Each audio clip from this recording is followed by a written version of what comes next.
Y is recorded in front of a live studio audience. It's something I've been thinking about that occurred to me today. Well, here's something I noticed. So we started Y in November of 2019. Yes. So if we're going by years, we're going on to our 4th anniversary. Insane. And here's the thing. Like, I know some of our guests in the past can talk about certain subjects that they are experts on. Mm-hmm. Driving a vehicle safely, should you be attacked by militants? Yes. All the requirements needed when one is baking a cake that is erotic. Indeed. I feel like we need to have business cards printed up. Get your mom on this. I will. I can hear her now saying, I know. I bought you business cards. Professional experts. Ooh. What are we experts in? I don't know. Everything. Everything. And We've nothing. spoken with everyone, everything, and exactly.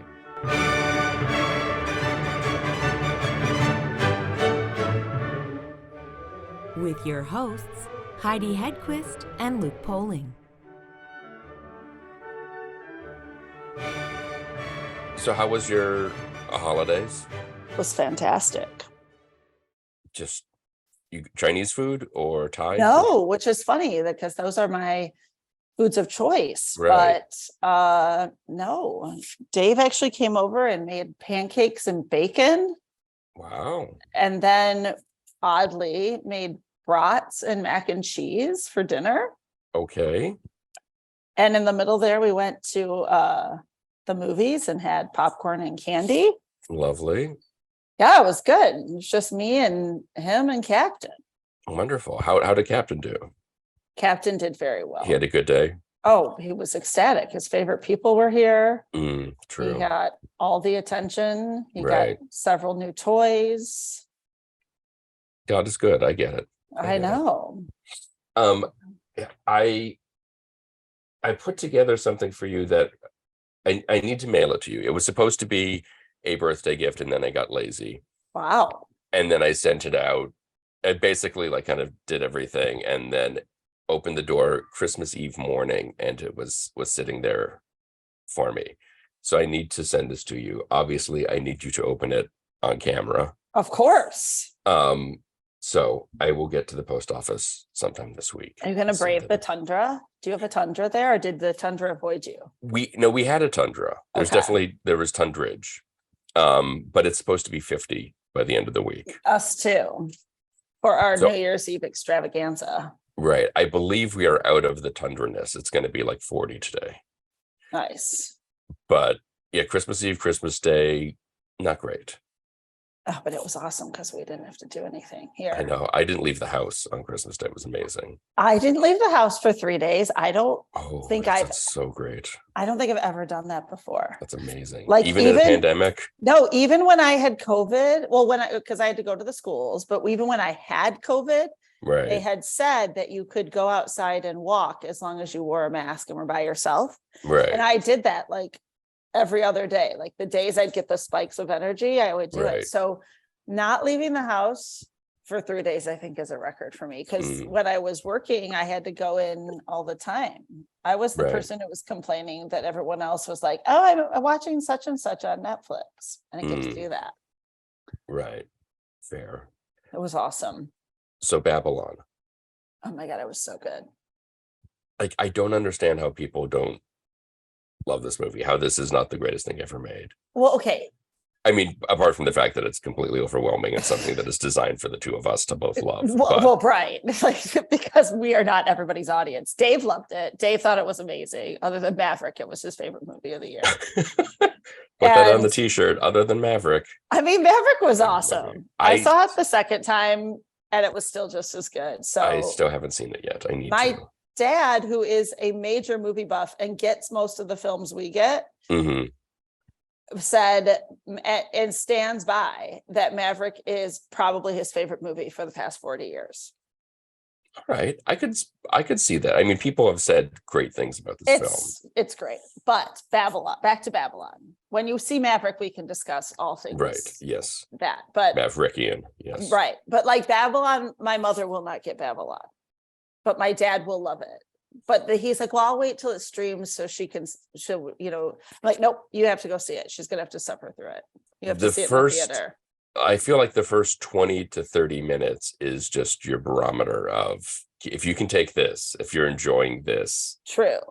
But I feel like that part she'll be okay with. Like the elephant, not so much, but the rest of it, she'll make it through because she's a big fan of our show. Right. But then I do think it gets even crazier later on. But you're already sort of ready for some of it. Right. You know how I feel about snakes. Yes, that's my favorite scene in the whole movie. That was great. It's so great. Amazing. It's so good. The whole, just all of it. It's so, and it does not stop for a breath. It just goes. It never for 3+ stops. hours. Yes, it's amazing. It's fantastic, and everybody's great in it. And it's. And I cannot say that I'm a huge fan of his work because I really don't like La La Land.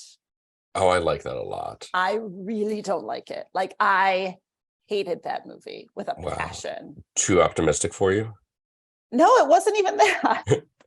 I felt that I felt the dancing wasn't good enough. I felt the singing wasn't good enough. I felt I didn't think it hit its mark. Okay. Umbrellas of Cherbourg. I don't mind that one. I like that one. I don't mind that one. Okay, no, I like that. I like that one. Okay.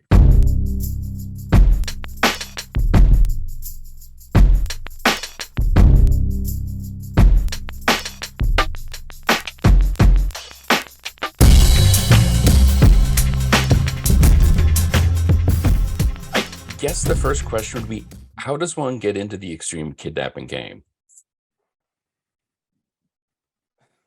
There's really no roadmap for it, I guess. It's just something you either get into or you don't, I suppose. Many are chosen, few are called. I get you. Yeah. Yeah, this all started back in 2002. So that's when I started the company. And there was a movie that came out like 97, I want to say. It was called The Game.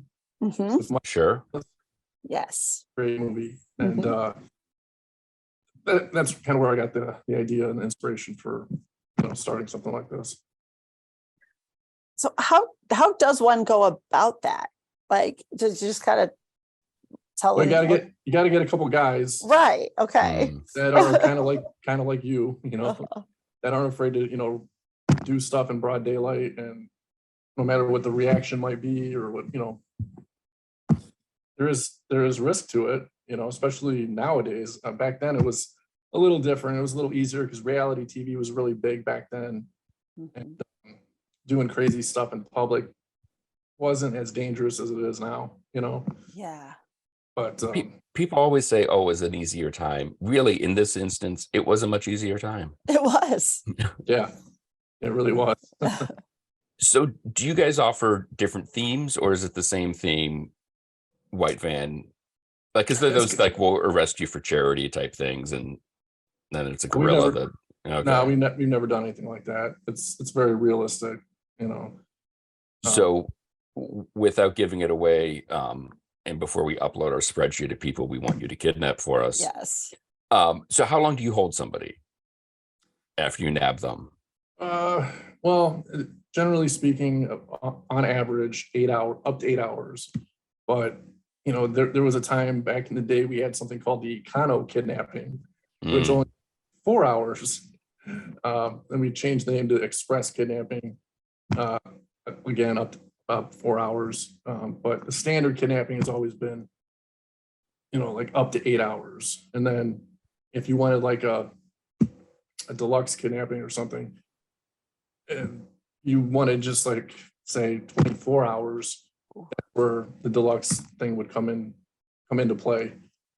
it's up to the client with that one. However, if they wanted 15 hours instead of 8 or 19 hours, whatever, that would fall under the deluxe category. But I think that the longest kidnapping we've ever done was 36 hours. Oh my God. Oh, wow. Oh, Which was exhausting for us to, and I didn't want to. no, seriously. Yeah, I can't, with relatives, I don't know what to do with them for 36 hours. Let alone Well, someone right. And do you kidnapping. ever have someone in your possession that you're like, we can't keep you any longer. You're driving us crazy. You need to go free now.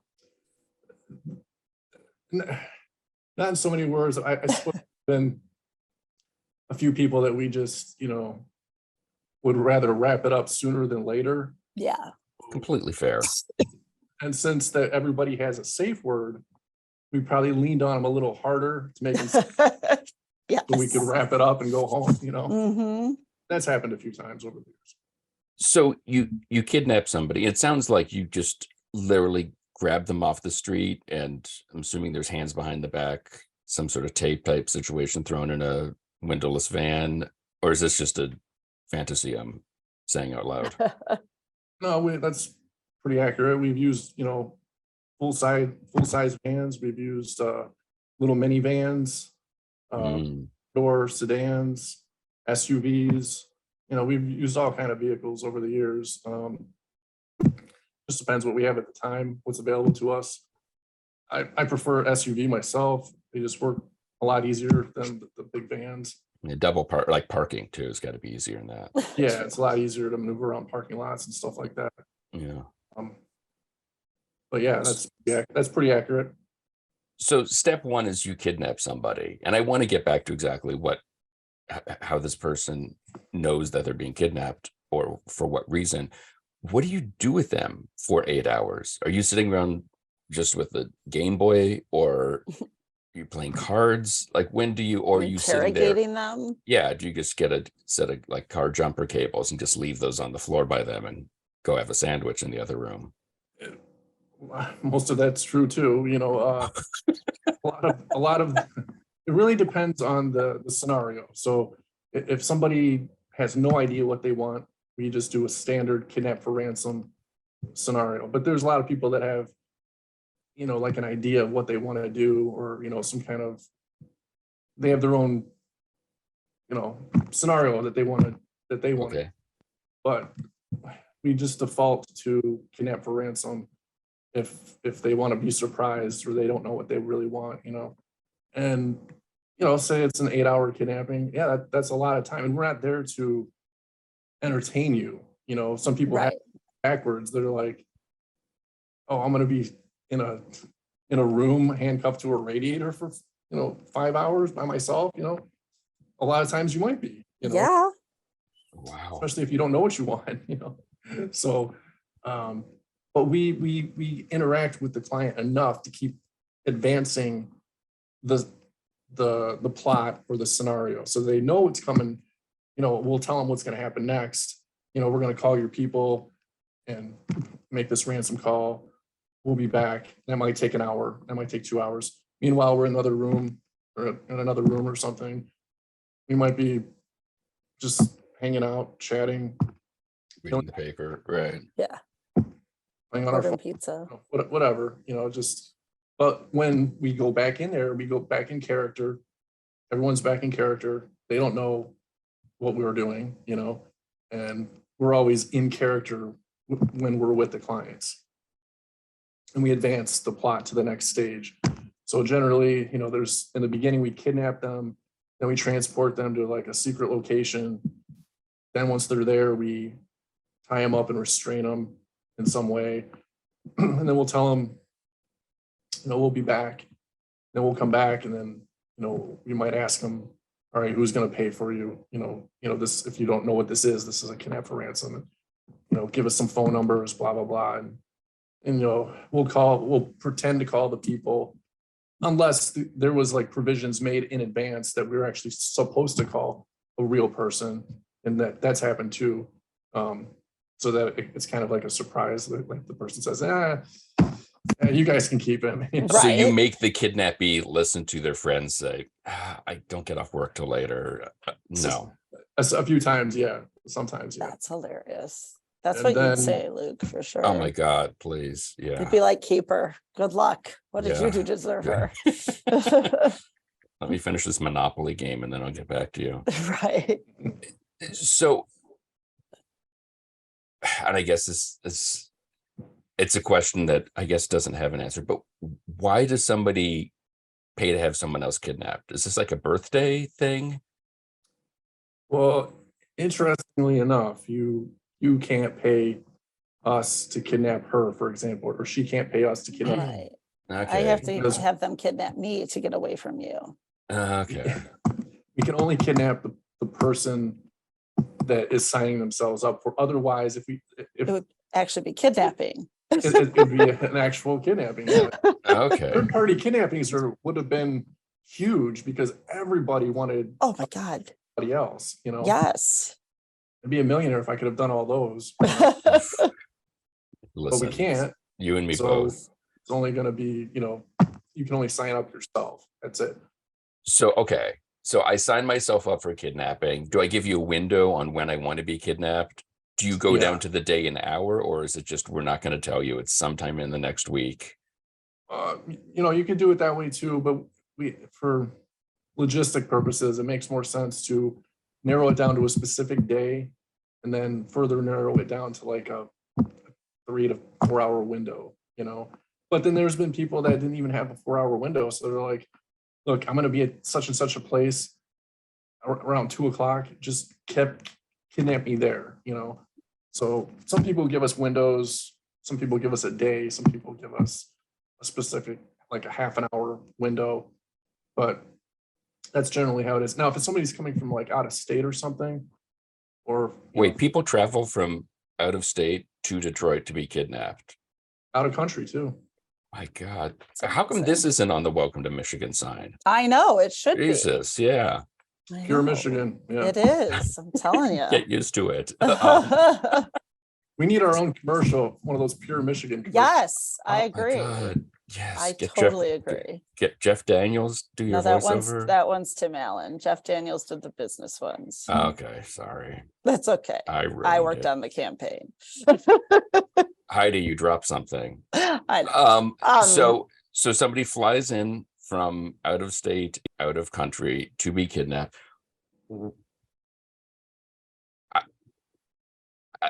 Why? The Do you thrill, know? right? I mean, there's a lot of different reasons. I mean, there's people that have, well, initially I would say way back in the day when I was a little bit more naive, I thought we were going to cater to, adrenaline junkies and, people that are bored with bungee jumping and skydiving. And, we were trying to make it more interactive than just, a one-off type of experience. It would be more interactive, kind of like the game, So I knew the designer experiences were going to be big someday after watching that movie. And I knew there was going to be all kinds. I just wanted to focus on something that would be controllable, that we could control, and that would still be a unique one-off experience that you're probably never going to have it any other way, But, there's a lot of other people that do it for other reasons. There's people that really like to not be in control. They like to lose control, and then there's a lot of people that have weird fetishes and stuff. And I was gonna say it's got to be a kink. it's just a thing. vehicle to get them in a position where they're tied up. You know what I mean? Well, as long as I'm tied up for 8 hours, that's all I care about, So there's people like that too. And then we did get back around 2009, I started getting into like security issues and stuff like that. People traveling abroad, to different countries where Americans are frequently targeted for kidnapping. So I took some KNR courses with a really big popular company called Risks Incorporated. And then we learned all that type of stuff, how to protect yourself while traveling and what to do if you do get kidnapped, stuff like that. So I'd say that those are the three main groups of people that are, trying to have a unique experience, security-minded folks, And then, I would say the Fat Life crowd, Mhm. Well, guess beats a Yankee Candle. Yeah, but yeah, for sure. I wonder how many people, not necessarily in the safety concern, but actually come to you because they are legitimately afraid because of whatever they're doing in their life, that they are going to get kidnapped. Like that this is just because they know that someday somebody really is going to kidnap them and they want to have like the fortitude to get through it. Sure. Yeah, there's been people like that. That's terrifying. Yeah. And so you mentioned there are other scenarios and such. Like, what are the scenarios? Are you ever like you have to wear a monkey costume, or you guys are just like, nope, we're wearing masks and that's our thing? Well, we generally used to let people customize it. So if they wanted us to like be a certain type of character, like say they wanted us to be all in suits, like a professional type of criminal type, or they wanted us to be, like gangsters or thugs, or I remember one time we were supposed to be psycho clowns, Yes. much like ICP. Mhm. But no, it was redneck psycho clowns. That's what it was. Much like ICP. Much like ICP. And yeah, so we've done a lot of different, character types, acting a certain way, costumes, if within reason, if they were like, if we actually had to dress up as actual clowns, we probably wouldn't have done it, but if it's paramilitary stuff or, dressing like dirty cops or something, we've done all that stuff before. But like if they wanted us to dress like giant hamsters or something, probably not. But there will be a line item on your invoice with like Fago costs for. Yes. Yeah, if they have specific items or something that just have to be present, we'll get them, but we're gonna bill you for it. You know what I mean? Mhm. Completely fair. Yeah. I would love to see your closet just with all the random stuff. This just seems like a nightmare profession in some ways. Like, as you are in playing to people's fears, and that, like you said, the game is a. You need to take that. No. Okay. Like It's the ransom. Yeah. You're not getting off the show until they pay. But like the game, like you said, it's sort of this exclusive high-end experience that people are going for. I just can imagine the amount of the requests you get. There's got to be some weird stuff in there, or no? Oh, no, absolutely weird. Yeah. I mean, you got to remember, we've been doing this for 20 years at this point, Right. So, you name it, I've heard it. There's nothing I haven't heard. But there's also been a lot of strange stuff that's happened, to us over the years. I mean, there's been, a lot of, I would say, actual criminal organizations have tried to hire us to do their dirty work for them. Yeah. And I'm sure that, and I know I'm almost 99% positive there's been some law enforcement agencies that have contacted us to try to set us up with, to do a job for them, illegal jobs, So the full spectrum of all that. And as long as I've never had a problem because I don't kidnap anyone under 18 years of age, no matter how much money they're throwing at us, and we follow the law. So I've never had a problem with any of those things. But they do try, and they've tried a lot of different angles too over the years. I'm sure. So what are the other laws? You said you follow the law. Under 18 makes complete sense. I'm assuming there has to be some signed paperwork saying I consent to this and I am aware as to what's going on. Yeah, we have a 3-page document that you have to, it's like a really comprehensive waiver. It's kind of very similar to what you would sign if you actually, did go skydiving or something like that, so it covers pretty much everything. Wow. Do you have to tell sort of like the surrounding businesses or anything, what's happening? You just kind of, everybody's sort of shocked and. It's easier to apologize later than ask for permission. We found Yeah. a while ago. Plus it's Because more fun. if you ask first, they always say no. Right. You just say, well, we didn't know and we won't do it again. Yeah. That works. Well, a lot. I feel like they'd ruin it. Like, I feel like, the person be in line at Starbucks and like the barista's just kind of like looking around and they'd like tip off. Say, I mean, obviously they know you're coming at some point, but they'd know you were there right then. We haven't, what was the question again? There wasn't one. I was just saying it's probably better that they don't know. Because Oh. if they did, even though there's that window of time, the people, they're not going to be trained actors. So they're going to totally tip off the kidnappee that you're already there, which would ruin the kidnapping. Right. We try to Just from tell as their- people as possible what's going on, because the more people that know, it just complicates everything. Right. Years, like we used to really try to do really, in your face stuff in parking lots, like at the mall and stuff, at Great Lakes Crossing and everywhere. And it was cool back then, but like now we would never do that because, we try to be as discreet as possible at this point.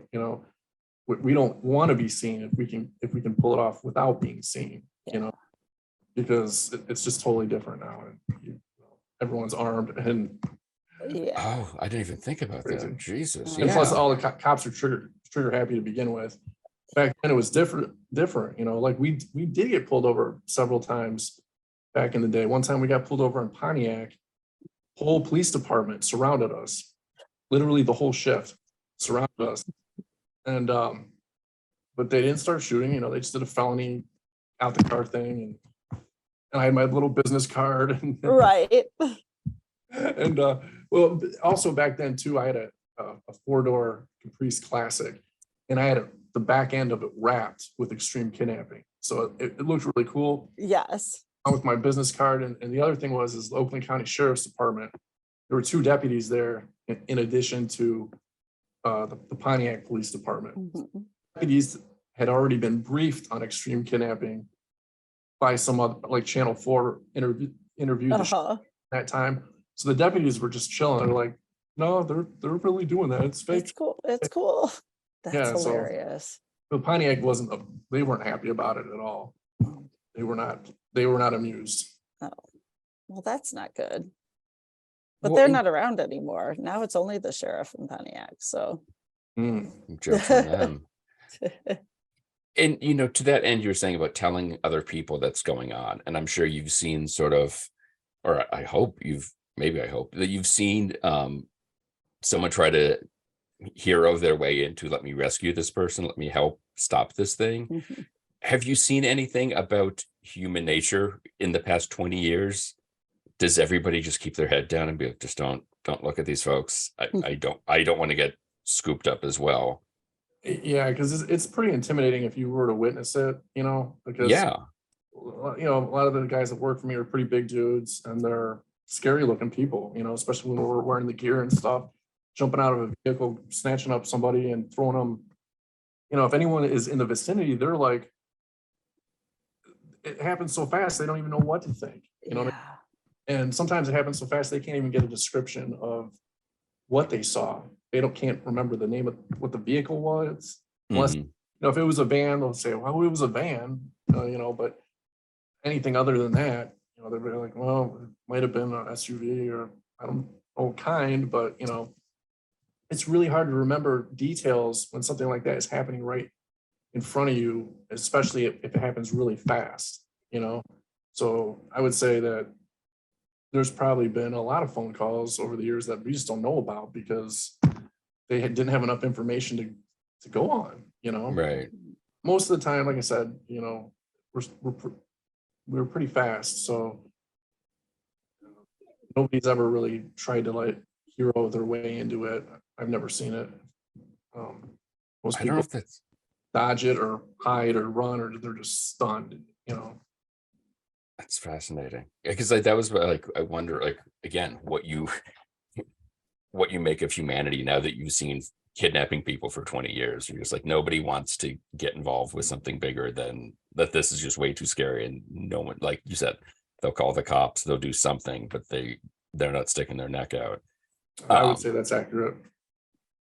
That's so fascinating. So what have you sort of seen? Has your outlook on life changed since starting this company? Have you just sort of what you've seen from people, what they want to have done to them versus their reaction to stuff? Has that changed your overall outlook on life? I don't think so. I mean, if anything, I would say, that there's a lot of weird people out there, a lot of weird requests and stuff like that. But as far as how people react to seeing something like that, in public or something, I would say it's pretty what you would expect. People, don't want to get involved. They're scared. And with all the different crime TV shows on stuff, why wouldn't you be scared? Now you're seeing it right in front of you. Everyone sees how Law and Order plays out and all that type of stuff. So, most people just don't want to get involved. They don't want to get hurt. They got families that want to go home, so they might call for help, but again, nowadays, a lot of people are armed, and it is a real risk. I wasn't worried about stuff like that back then. Now, Yeah. after the Pontiac incident, we did start wearing bulletproof vests for a while, but we got lazy with that and stopped wearing them because nothing was happening. So, but nowadays, if I was going to do something in the area, like Oakland County, for example, county, I would probably try to be as discreet as possible and try to maneuver the people away from public areas so that we could, kidnap them in a very low key, environment. Yeah, that makes sense. Well, we've done this. I was in Vegas for a year. We were doing it in Vegas. We did it in Louisiana for 6 years, in the New Orleans and Alexandria areas. Those are probably the three main places. That Michigan, obviously, first. But yeah. You always hear from wedding planners that it's the spring and fall that are the busy time of year. What's the busiest time of year to have yourself kidnapped? I'd say summertime. Okay. Yeah. Shorts. Because, well, the other thing too is in Michigan, sweater weather. It's inconvenient, for everybody, including us, So Yeah. anybody who wants to do something in a Michigan winter, I try to discourage them and be like, oh, what about the spring or summer, or fall even, but winters just sucks.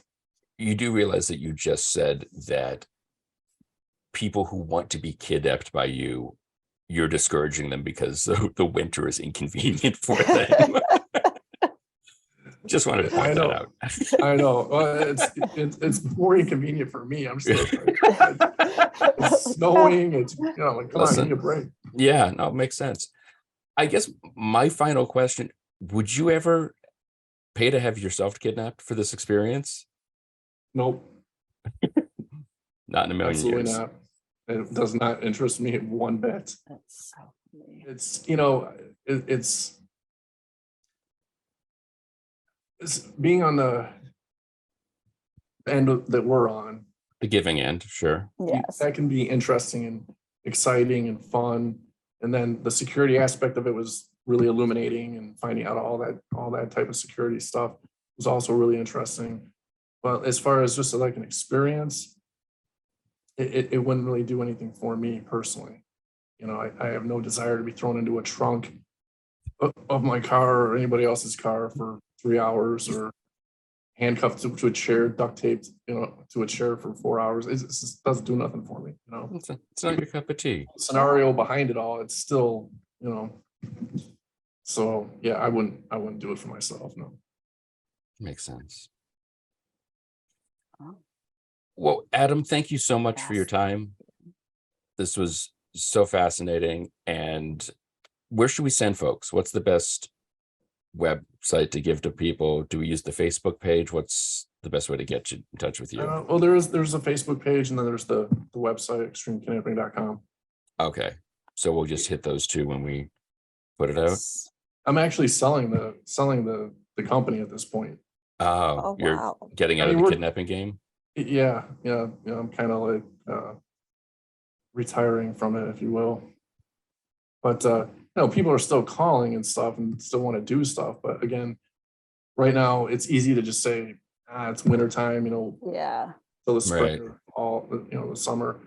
So I mean, I'm not saying we wouldn't do one right now, but I am still selling the company, Right. Yeah. Yeah. It's gonna All be right. great to go to barbecues and be like, yeah, I'm retired. Oh, what'd you do? I was a kidnapper. Yeah. I kidnapped people for 20 years. So pass the brats.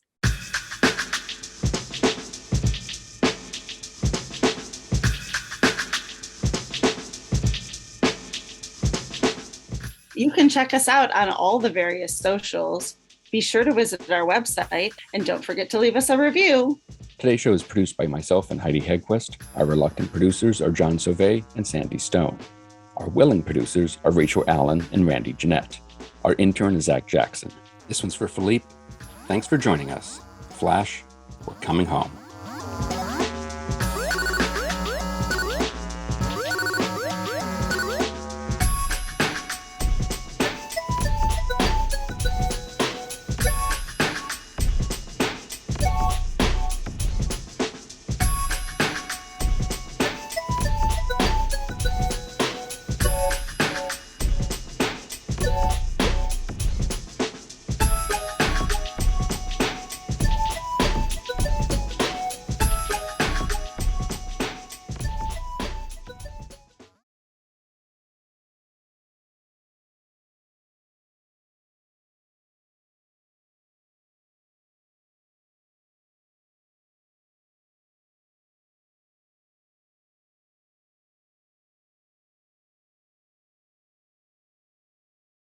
Nigel, is that you? Are you here, Nigel?